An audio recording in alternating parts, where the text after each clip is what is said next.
Notre invité ce matin dans la Une, c'est Pascal Hausseur. Bonjour, merci d'être avec nous. Vous êtes ancien amiral, Bonjour. directeur général de la Fondation méditerranéenne d'études stratégiques. On va revenir sur ce détroit d'Ormuz, si stratégique dans ce conflit. Juste cette petite question pour commencer. On est maintenant au 13e jour du conflit.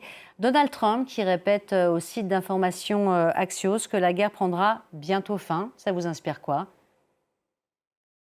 Ça m'inspire qu'on est comme dans une partie de poker. Chacun fait monter les enchères et il y a une partie de bluff dans le poker. Lequel des deux craquera entre le régime iranien d'un côté ou Donald Trump de l'autre? Chacun est convaincu que l'autre est plus fragile et joue de ses armes pour faire craquer en quelque sorte son adversaire. On voit que le régime utilise le Hezbollah très fortement. Il commence à taper beaucoup plus sur les cibles qui étaient là depuis très longtemps. C'est les bateaux qui étaient mouillés dans le golfe Persique, qui sont à portée et assez facile finalement à frapper. Et de l'autre côté, les Américains qui renforcent leur frappe à terre sur le régime et sur notamment près d'Ormuz. Il y a toute cette communication qui dit nous sommes prêts à durer, nous allons bientôt gagner, c'est vous qui allez craquer. Enfin, on voit bien qu'on est dans le choc des volontés et qui escalade doucement. Je ne pense pas qu'on soit encore arrivé à un tout pour le tout, mais c'est clair qu'on est à un moment important où chacun pense que l'autre va baisser les bras. L'Iran qui effectivement, vous le mentionniez à l'instant, se dit prêt à une guerre d'usure. L'Iran qui a frappé, on vient de le voir, un peu tous azimuts, et notamment qui exerce une énorme pression sur les pays du Golfe. À votre avis, c'est le chant du cygne ou est-ce qu'au contraire, comme on en parlait tout à l'heure avec notre chroniqueur international, est-ce qu'on a pu sous-estimer l'arsenal iranien selon vous? Je ne crois pas qu'on ait sous-estimé l'arsenal iranien parce qu'il était connu et on savait que c'était un pays qui était puissant et qui a des forces de sécurité, des forces militaires très, très développées. Les précédentes attaques qui ont été faites par les Israéliens et les Américains, c'était essentiellement sur la défense aérienne pour permettre aux avions de survoler l'Iran en sécurité et puis bien sûr le programme nucléaire. Mais tout le système militaire et paramilitaire iranien, on savait qu'il existait. Donc je pense qu'il n'y a pas eu de ce côté-là une sous-évaluation. Après, ce qui a surpris probablement, ou en tout cas peut-être, il y a toujours une part d'inconnu quand on se lance dans une guerre, c'est la résilience, j'allais dire presque psychologique, intellectuelle de l'organisation du régime, qui est polycentrée, qui a des ressources, et puis même en décapitant l'élite, eh ben, il y a des seconds couteaux qui ont pris le pouvoir. Il y a aussi le rapport avec la population. Peut-être que les Américains et les Israéliens espéraient que la population prendrait le relais, mais la population, elle a fait sa révolution un mois plus tôt, quelques semaines plus tôt. Elle a été très, très violemment réprimée. On parle de plus de 30 000 ou 40 000 morts. Vous imaginez bien en plus, les gens qui sont morts, c'était les plus engagés. Je ne veux pas dire les plus courageux, parce que ça porterait un jugement sur les autres, mais les plus engagés, ceux qui étaient prêts à prendre des risques. Donc vous imaginez qu'aujourd'hui, après 40 000 morts, quelques semaines après, c'est très difficile de trouver des gens qui redescendent dans la rue pour prendre des risques. Donc je pense que c'est ce tempo, peut-être, cette organisation qui n'avait pas été perçue. En tout cas, je dis ça, c'est toujours très compliqué d'anticiper la guerre. Il y a quand même un brouillard et des hypothèses qui sont faites. Je pense qu'aujourd'hui, on sent bien que la pression monte, mais vraiment, personne ne peut dire ce qui peut se passer demain. L'Iran détient un levier, un moyen de pression particulièrement fort avec ce quasi-blocus du détroit de Hormuz. On a vu certains bateaux qui ont tenté la traversée finir en flammes. Qui, selon vous, est le plus exposé? En tout cas, qui en Ah pâtit le ben, plus?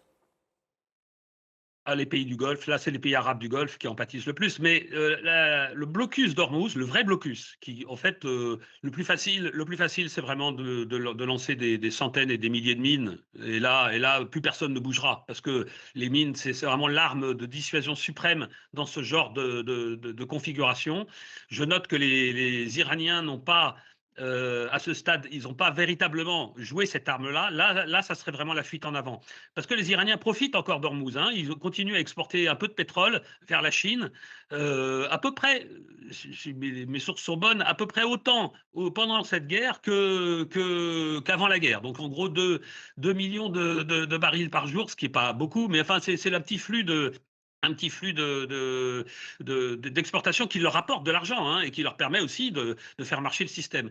Donc, le jour où si véritablement les Iraniens jouent cette carte, c'est un peu là, on pense, ça sera leur va-tout, je pense, parce qu'ils se tirent une énorme balle dans le pied, mais ils savent C'est qu'ils ce que tirent une balle j'allais dans vous le pied demander de tout le monde justement. autour. Est-ce qu'il y a pas, c'est ce que j'allais vous demander, est-ce qu'il n'y a pas un risque pour Téhéran de se tirer une balle dans le pied, effectivement, avec cette menace de miner le détroit? Si, bien sûr, c'est vraiment ils joueraient leur va-tout. C'est-à-dire que je pense qu'ils ne le feront que véritablement s'ils se sentent complètement acculés.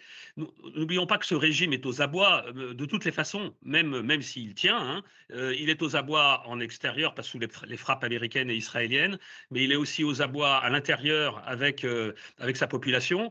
Et je pense que ceux qui sont en responsabilité jouent leur vie personnelle, hein, parce que si jamais, admettons qu'ils se rendent, il faut qu'ils trouvent un moyen de s'extrader pour partir en Russie ou ailleurs, parce que sinon leur population les pendra, hein. Enfin, en tout cas, ça va très mal se passer pour eux et ils le savent pertinemment. Donc Alors, là, du coup, cette la menace, solution, elle est elle sera crédible? politique. Euh, Alors, qu'est-ce que vous pensez de cette menace iranienne, justement, avec tous les risques que ça fait peser sur Téhéran lui-même? Est-ce que cette menace, elle est crédible? Je pense que cette menace est crédible parce qu'elle est entre les mains d'une petite partie de la population qui est dans le coin du ring, si je puis Mm. prendre cette expression, c'est-à-dire qu'il n'y a pas vraiment d'échappatoire. Elle se bat pour sa propre survie. La population est contre elle, et les bombardements sont contre eux. Donc, à un moment, si véritablement ils se disent c'est ça où je vais mourir, moi, ma famille, mon clan, mon réseau, eh ben, ils joueront ce tout pour le tout en espérant que les Américains, que la pression sur Trump, parce que c'est quand même là que ça se joue, que la pression sur les Américains sera tellement forte que les Américains diront, bon, ok, on arrête de bombarder. Et là, il y a une petite fenêtre d'échappatoire pour les responsables du régime qui sont encore aux commandes. Quand on parle de ces mines, de quoi parle-t-on précisément, hein? C'est des mines dont Israël dispose en grand nombre, qui sont peu onéreuses, c'est ça? Il y a de tout. Non, non, la mine, c'est plutôt l'arme du pauvre, hein, c'est pas si cher que ça. Donc, Oui, c'est une peu espèce de petite bombe. onéreuses. Peu onéreuses. Elle est Peu onéreuses. Nombreuses et peu généreuses. Oui, Oui, oui, voilà. absolument. Et ils en ont plusieurs milliers. Je crois que l'ordre de grandeur, c'est toujours très difficile de savoir, mais on pense de l'ordre de 5000 5 mines. 000, C'est 6 000 mines, absolument oui. énorme. Et ça peut être, il y a des mines de toutes sortes. Les plus modernes sont des mines qui vont sur le fond et qui peuvent même se déplacer tout doucement. On pense qu'ils en ont quelques-unes, mais sinon les mines les plus simples et les plus faciles à mettre en œuvre, c'est des mines qu'on jette à la mer par des bateaux de pêche, par des zodiacs. On peut faire beaucoup de choses. Enfin, c'est assez simple et on les laisse dériver. Et là, qu'est-ce qu'on fait? Ces mines, elles tapent de façon complètement évidemment aveugle. Des bateaux qui passent par là. Elles peuvent d'ailleurs descendre, enfin aller dans le golfe Persique d'un côté ou dans la mer d'Oman de l'autre, et donc toucher des bateaux assez loin. Et là, qu'est-ce qui va se passer? Eh ben, tous ceux qui peuvent partir partiront, mais ceux qui sont dans le Golfe sont prisonniers. Et en tout cas, plus un bateau ne passera parce que les primes d'assurance vont exploser, parce que le risque, après, ce trafic maritime, c'est d'abord un commerce, hein. Et ce qui est important, c'est de faire en sorte que ça ne vaille pas le jeu n'en vaille pas la chandelle, et que le coût de risque pris par un bateau pour passer Hormuz soit trop important. C'est pour ça que toute cette affaire un peu psychologique qui a été évoquée précédemment dans vos reportages sur la mise en œuvre des réserves, c'était très bien expliqué qu'il y avait un effet psychologique derrière qui était recherché vis-à-vis des marchés pour faire baisser les cours, pour essayer de gagner du temps. Là, c'est la carte de Trump, enfin, et des Américains, c'est d'essayer de gagner du temps pour continuer à frapper et faire craquer l'adversaire. Le problème, c'est que les deux camps peuvent avoir l'impression que le temps travaille pour eux.